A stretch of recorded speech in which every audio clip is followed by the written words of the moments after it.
এই গল্পের বইটি বছর ২ আগে প্রকাশ পেয়েছিল খোয়াব নেওয়া প্রকাশন থেকে।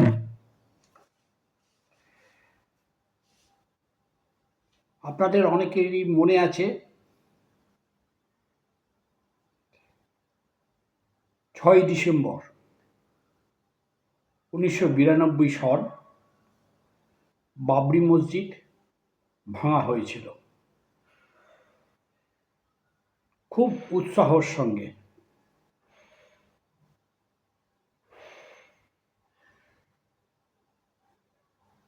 তা গল্পটি আমি লিখেছিলাম ১৯৯৩ সনে।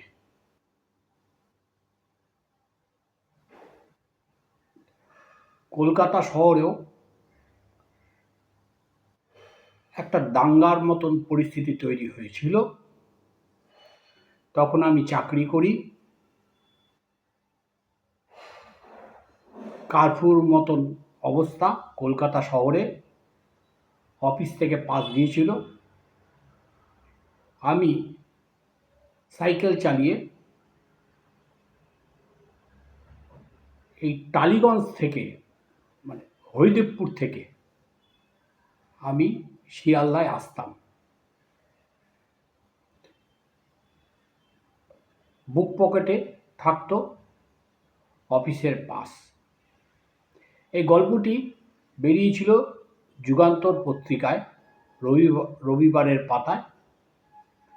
তখন সম্পাদক ছিলেন রোববারের কথা সাহিত্যিক প্রফুল্ল রায়। এই বইতে এই গল্পটি আছে। অদ্ভুত একটা বিষয়, যে বিষয়টা হিন্দু এবং মুসলিম দুই সম্প্রদায়ের মধ্যে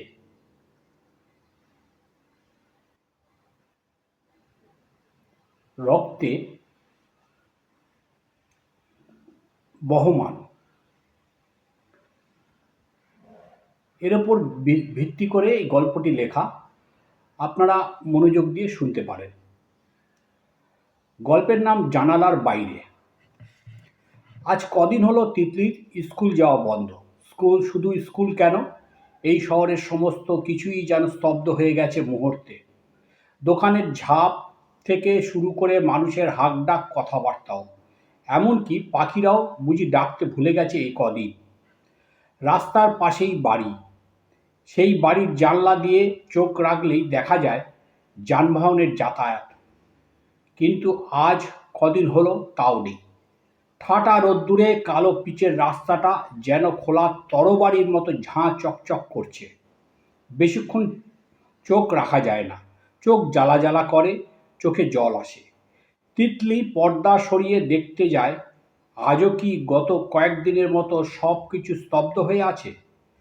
তিতলি, পর্দা ফেলে দাও।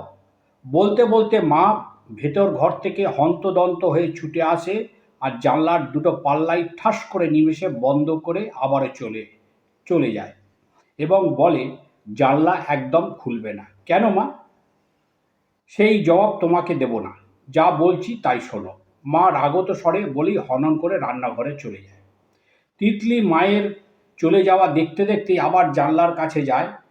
এই জানলাটাই যেন তিতলির কাছে সব। এই জানলা দিয়ে সে বাইরের জগৎ দেখে আনন্দ পায়, প্রায় হরেক রকম মজা। ফলে এই বন্ধ জানালার কাছে এসে তিতলির ছোট্ট মনটা এক লহমায় ভীষণ ভারী হয়ে ওঠে। এক্ষুনি বুঝি দুকুল ছাপিয়ে জল আসবে, মা বুঝতে পারে না। অথচ তিতলি, এসো, শিগগির চান করবে এসো বলার আগেই মা চটজলদি ছুটে আসে এক গাদা প্রশ্ন নিয়ে। আন্টি যে পড়াগুলো দিয়েছিলেন তা হয়েছে? লেসন 3টা কমপ্লিট করেছো? আমাকে যেন কোনো কমপ্লেন শুনতে না হয়। তারপর জানালার কাছে মা আসে, স্কুলের বাস এলো কিনা এক পলক দেখে নেয় বাইরেটা, তারপর বলে, একদম দুষ্টুমি করবে না, আন্টি যে পড়াগুলো দেবে মন দিয়ে শুনবে, বুঝতে না পারলে জিজ্ঞেস করবে, কেমন? পরে তিতলির স্কুল ব্যাগ, বই, খাতা, পেন, পেন্সিল সব ঝটপট গুছিয়ে গাছিয়ে ওয়াটার বটলটা কাঁধে ঝুলিয়ে হারিয়াপ হারিয়াপ বলতে বলতে মা তাড়া দেয় এই স্কুল বাস এলো বলে। কিন্তু আজ কদিন হলো মায়ের সেরকম তাড়া নেই। মা কেমন যেন বিষণ্ণ তটস্থ। বাপির মুখটাও তাই। বাপির সেই প্রতিটা কথায় হাসি হাসি মুখ, কখনো অট্টহাস্যে ফেটে পড়া, সব যেন উবে গেছে নিমেষে। কেমন থমথমে, দেখলেই ভয় করে। বাপির এই রকম ভয়ঙ্কর মুখের পরিস্থিতি তিতলি এর আগে কোনো দিন দেখেনি। বাপিরও আপিসের তাড়া নেই, কেবলই টিভির পর্দায় চোখ আর রেডিওতে কান। মারও। 2, রান্না করতে করতে তপতী সুজয়কে নিচু স্বরে বলে, শুনছো, ওরা কিছু দিলে খাবে না। কেন? কেনর ব্যাখ্যা নাই বা শুনলে? কি যে বলো? সুজয়ের গলার স্বর নিচু। বলে, এতদিনকার জানাশোনা মেলামেশা সব কথা শেষ হয় না সুজয়ের। তার আগেই তপতী হিসিস করে ওঠে। কদিন আগে পর্যন্ত ছিল, এখন আর নেই। নেই সেরকম পরিস্থিতি, তা নেই। তাহলে তুমিই ভেবে দেখো না, ওরা তো হিংসার আগুনে জ্বলছে এখন। স্বাভাবিক। খাবারের সঙ্গে বিষ মিশিয়ে ওরা তো আমাদের ঝাড়ে বংশে মেরে ফেলতে পারে। প্লিজ চুপ করো তপতী। সুজয়ের স্বর যেন একরাশ যন্ত্রণায় বুঝে আসে। এই মুহূর্তে তপতীর কথাবার্তা, অঙ্গভঙ্গি ভয়ঙ্কর লাগে সুজয়ের কাছে। মুহূর্তে কত অনায়াসে একটা পরিবার ওরা হয়ে গেছে, মানে পর, অচেনা। সুজয়েরা যেমন এই বাড়িতে ভাড়াটে, তেমন ইসমাইলরা। একজন ব্যাংককর্মী, অন্যজন শিক্ষক। সুজয়ের যেমন একটি মেয়ে তিতলি, তেমনি ইসমাইলের একটি ছেলে ইসহাক। একই বাথরুম, একই পায়খানা ব্যবহার করছে দুটি পরিবার দীর্ঘদিন ধরে। ইসমাইলের স্ত্রী সুফিয়া বৌদি বলতে অজ্ঞান সুজয়ের স্ত্রীকে। বাইরের থেকে কেউ বলতে পারবে না ওরা ভিন্ন দুই সম্প্রদায়ের, সব যেন একই সুতোয় বাঁধা। অথচ কি আশ্চর্য দেখো, এই মুহূর্তে পিতা প্রপিতামহের পুঁতে দেওয়া সেই বিষাক্ত বিষটা কেমন মাথাচাড়া দিয়ে উঠছে শরীর বেয়ে, যেন আলাদা সত্তা, আলাদা চেতনা নিয়ে উদম নৃত্য করছে। কি ভাবছো তখন থেকে? তপতীর ধাক্কায় সুজয়ের ভাবনার সুতোটা ছিঁড়ে যায়, আঁতকে ওঠে। তারপর একটা শ্বাস ছেড়ে সুজয় বলে, ভাবছি তোমার কথা। আমার কথা ভাবতে হবে না, আমি রেডি হয়েই আছি। বলতে বলতে তপতী টুক করে রান্নাঘরে চলে যায়। তারপর ধারালো বঁটিটা দুহাতে তুলে বলে, মেরে মরবো। ছি ছি তপতী, তুমি না শিক্ষিতা, রবীন্দ্রসঙ্গীত গাও, সো হোয়াট, তাতে কি? সুজয় স্পষ্ট দেখতে পায় প্রপিতামহদের পুঁতে দেওয়া বিষটা লাল অঙ্কুর বের করে তপতীর সারা শরীর ঘিরে ধরেছে। আচমকা সুজয়ের যেন হাঁপ ধরে যায়। ঘন ঘন দম নিতে নিতে বলে, তুমি তো বলেছিলে ইসমাইলের ছেলের জ্বরের কথা। বলেছিলাম। তারপর রাত দুপুরে ডাক্তার ডেকে নিয়ে এসেছিলাম, মনে নেই তোমার? সব মনে আছে। তাহলে তুমি কিভাবে বলো ওরা কিছু দিলে খাবে না? বলেছি, বেশ করেছি। তপতী রাগে গড়গড় করে। তুমি বলো না সেই পরিস্থিতি এখন আর আছে? মানে? ঠিক তা নয়। সুজয় তোতলায়। আতঙ্ক আর ঘৃণায় গলার স্বর বুঝে আসে, যেন তপতীর স্বরেই সে বিড়বিড় করে, নেই, সত্যিই নেই সেই হার্দিক পরিস্থিতি। সেই পুঁতে দেওয়া বিষটা এখন ধ্বংস খেলায় মেতে উঠেছে। থাকবে কি করে? নাকি সুজয়কে ছুঁতে চাইছে? 3, বাপি আর মায়ের উত্তপ্ত বাদানুবাদে তিতলিও বুঝতে পারে কিছু একটা হয়েছে, যেন একটা ভীষণ গণ্ডগোল ওই জানালার বাইরে থেকে ছড়িয়ে পড়েছে অনেক অনেক দূরে। সেই গণ্ডগোলের ছায়া বাপি আর মায়ের মুখে চোখে পড়েছে। সেই গণ্ডগোলটা যে কি তিতলি জানে না, শুধু জানে যে সে স্কুলে যাচ্ছে না, বাপি আপিস যাচ্ছে না। এমনকি ইসমাইল কাকাও এখনো পর্যন্ত এই ঘরে বাবার সঙ্গে চা খেতে আসছে না। মাও তাকে নিয়ে সামনের পাঠটায় যাচ্ছেন না। জিজ্ঞেস করতেই শুধু বলেছে, ঘরে খেলো। একবার মাকে জিজ্ঞেস করেছিল তিতলি, মা, বাপির অফিস ছুটি? হ্যাঁ, কিসের ছুটি? ওগো, তোমার মেয়ে কি বলছে শুনছো? তিতু মা, কি বলছে? সুজয় জিজ্ঞেস করার আগে তিতলি ছুটে এসেছিল সুজয়ের কাছে। কিসের ছুটি বাপি তোমার? সুজয় কি উত্তর দেবে বুঝে উঠতে পারে না। পরে আমতা আমতা করে বলে, এমনি এমনি ছুটি। ধ্যাৎ, তা হয় নাকি? বলোই না সত্যি করে, কিসের ছুটি? বললুম তো এমনি। তুমি মিথ্যে বলছো। তোমাদের আপিসে আন্টি নেই? হ্যাঁ আছে। যদি বকে? তাই তো, যদি বকে। অন্য সময় হলে মেয়ের এই কথায় হো হো করে হেসে উঠত সুজয়, কিন্তু আজ এই মুহূর্তে হাসির বদলে কান্নায় বুক বুজে আসছে তার গলা। এই মুহূর্তে কি জবাব দেবে মেয়েটাকে? তাহলে তুমি আপিস যাচ্ছ না কেন? তুমি তো আমার মতো দুষ্টু নও। তবুও মেয়ের এই কথায় সুজয় হাসতে চেষ্টা করে। অদ্ভুত স্বরে বেজে ওঠে সেই হাসির সুর, মনে হয় জলে তলিয়ে যাওয়া আর্তচিৎকারের মতো। নিজের কানে অচেনা ঠেকে। তিতলির এই অপলক দৃষ্টির কাছে সুজয় যেন ভয় পেয়ে যায়, ঘাবড়ে যায় তপতিও। অস্বাভাবিক থমথমে পরিবেশে এরকম হঠাৎ অচেনা হাসির মূর্ছনায় স্বভাবতই ধমকের সুরে তপতি বলে, আহ, অত জোরে হাসার কি আছে? গত কয়েকদিন ধরে একঘেয়ে রান্না আলু পোস্ততে খুন্তিটা এলোপাতাড়ি চালাতে চালাতে তপতি আবারও বলে, যা সত্যি তাই বলে ফেলো। এখন থেকেই ওর সব কিছু জানা দরকার। ও এতটুকু মেয়ে, ও কি বুঝবে? বোঝাবে, বোঝাতে হবে। তপতি ফোঁস করে ওঠে। সুজয় স্পষ্ট দেখতে পায় সেই বীজের অঙ্কুরিত সাদা ফণা, সাদা নয় লাল সাপের মতো ফণা তুলে হিস হিস করছে। বলো না বাপি, তোমার আপিস কিসের ছুটি? তিতলি নাছোড় প্রশ্ন। কার্ফু। তো তাই। কার্ফু কি? কার্ফু মানে? আমতা আমতা করে সুজয়, তারপর বলে, ঘর থেকে বেরুতে নেই। কেন বাপি? সুজয়ের স্বর বুঝে আসে, যেন তার সব স্বাভাবিকতা, নিজস্বতা চোখের সামনে হঠাৎই খান খান হয়ে ভেঙে পড়ছে। স্পষ্ট বুঝতে পারছে সেই বিষটা তার শরীরকে এই বুঝি ছুলো, ছুলো নয়, তার মানে অনেক আগেই তার শরীরে এই শিক্ষা, এই সুন্দর পোশাকের আড়ালে আড়ালে ঘাপটি মেরেছিল। এখন এই সুযোগে সেও খোলস থেকে বেরিয়ে এসে বলছে, যা সত্যি তাই বলে দে। ওই কচি শরীরের হাড় মজ্জায় মাংসে ছড়িয়ে দে। এই হিংসা, এই আক্রোশ, এই আগুন। সুজয়ের চোয়াল শক্ত হয়ে ওঠে। তারপর বমির মতো হঠাৎই উগরে আসে কয়েকটি কথা। দাঙ্গা চলছে যে। দাঙ্গা কি? চাবুকের মতো সপাটে আঘাত করল সুজয়কে। দু অক্ষরের শব্দ, তার ব্যক্তি কি বিরাট, কি ভয়াবহ, কি মর্মান্তিক। কিভাবে বোঝাবে এই ছোট্ট কচি মনটাকে? সুজয় কুলকুলিয়ে ঘাবে। সেই অঙ্কুরিত বিষটা চারা গাছ হয়ে সুজয়কে ধাক্কা মারছে, ঝাঁকুনি দিচ্ছে, বলছে, বল বাঞ্চোত, বলে দে, দাঙ্গা মানে কি? দাঙ্গা মানে কি? সুজয় তপতিকে জিজ্ঞেস করে। যা মানে হয় তাই বলবে। তপতি হিস হিস করে সপাটে বিছনার চাদরটাকে ঝাঁকায়, যেন দাঙ্গার আগুন তাকে স্পর্শ করেছে, পুড়িয়ে দিয়েছে সব কিছু।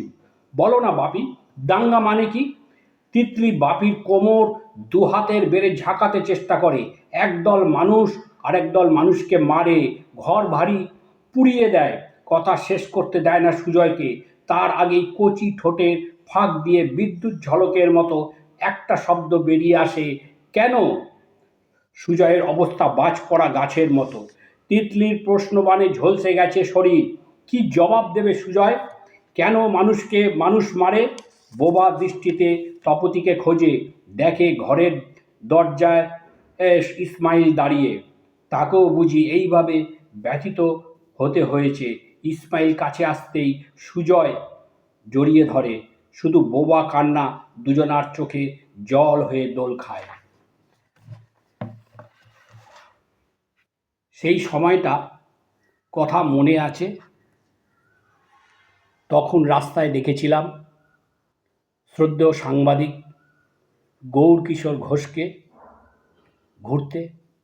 দেখেছিলাম মাদার টেরিজাকে বিভিন্ন মহলায় ঘুরতে।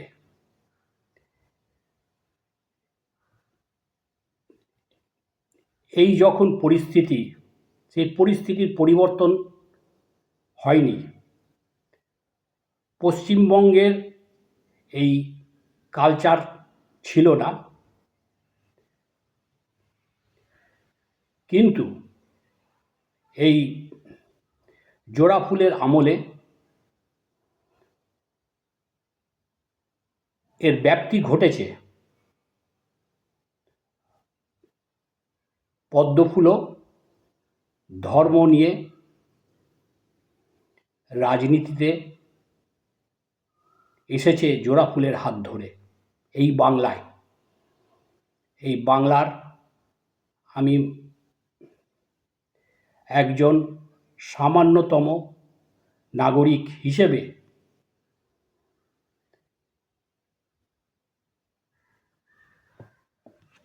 এই গল্পটি আজকের সামনে আপনাদের তুলে ধরলাম। ভয়ঙ্কর পরিস্থিতির মধ্যে এই পশ্চিম বাংলা নিমজ্জমান।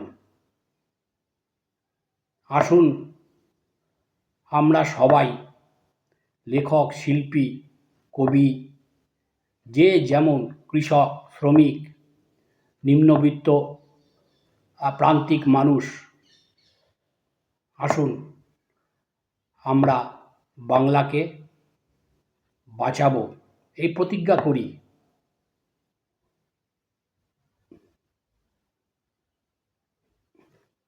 আমাদের মধ্যে কোনো ধর্মের ভেদাভেদ নেই। আমি বড় হয়েছি যেখানে সেই পাশের বাড়ি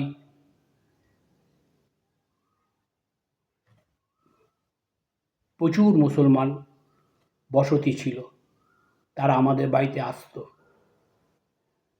এখনো আমার ওই বাড়িতে কাজের মেয়েটি মুসলিম। আমার বেড়ে ওঠা স্কুল কলেজের বন্ধুবান্ধবরা এবং চাকরি জীবনে অনেক মুসলিম বন্ধুর সাথে আমি বেড়ে উঠেছি। আমার ভীষণ কষ্ট লাগে যখন এই ধর্ম নিয়ে এই বাদরামোটা, এই ধ্যাসটামোটা আমি কিছুতেই মানতে পারি না। এবারের ভোটটা আপনারা যে ধর্মের মানুষ হোক না কেন,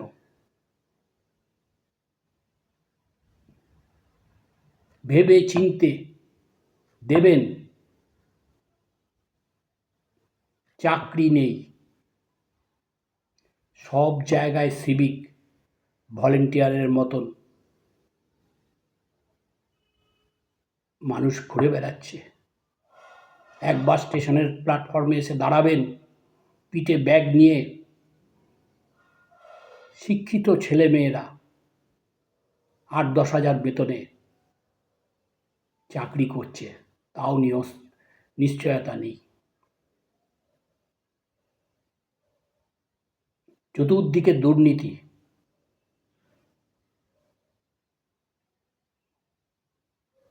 আর প্রার্থী কথা বলতে বা দেখলে মনে হয় এই চোর ডাকাতগুলো কীভাবে হাত জোর করে মানুষের দরবারে এসে ভোট ভিক্ষা চাইছে। এদেরকে জোড়া ফুল এবং পদ্ম ফুল, এই দুটো ফুলকে এই বাংলা সংস্কৃতিতে আর নিয়ে আসবেন না, ত্যাগ করুন। ভালো থাকবেন আপনারা, সবাই ভালো থাকবেন। ভোটটা এবার বামপন্থী প্রার্থীদের জয়ী করুন। দীপশিতা ধর, মীনাক্ষী মুখার্জি, আফরিন শিল্পী, কলতান দাশগুপ্ত, সায়নদীপ মিত্র, এরা সব শিক্ষিত। এরা দরকার, এদের মতন ছেলে মেয়ের দরকার আজ পার্লামেন্টে।